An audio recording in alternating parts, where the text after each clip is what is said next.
Thursday morning, saying the city is in a, quote, difficult and dangerous moment as Russian troops amass outside the capital. The war in Ukraine is now in its third week, and while the Russians seem to be bogged down, they are exacting a terrible toll for their lack of forward movement. Kyiv is bracing for the worst pounding yet as the Russians close in. This high-rise apartment building was set ablaze by missiles. Firefighters plucked survivors to safety on cherry pickers. New video shows Kyiv just before dawn. A missile is launched over the city. Moments later, a flash, then a loud explosion. As missiles rain down, the mayor ordered a 35-hour curfew starting tonight. The explosions yesterday were very close. Mom blogger Elena Ness posted a video diary from the besieged city as citizens under siege bought what they could before the curfew. This is the longest queue I've ever seen in my life. Over the years, the green building with a green roof, this is a supermarket.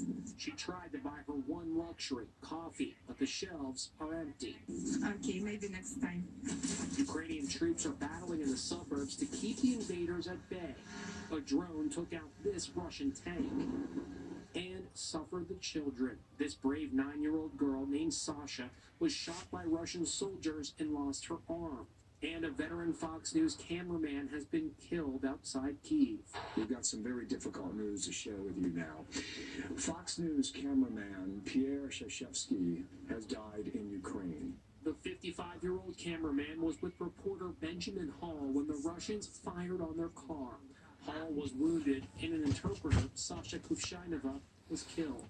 Other cities are also taking a terrible pounding.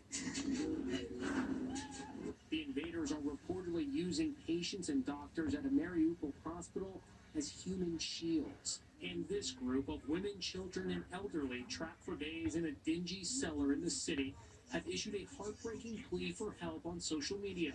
They say they have little food and water and no heat.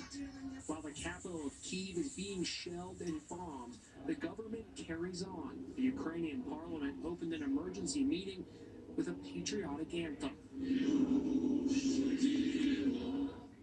President Biden is expected to travel to Brussels next week, where he'll meet with NATO leaders to talk about the war in Ukraine. But those plans could change given how rapidly the situation with the invasion evolves.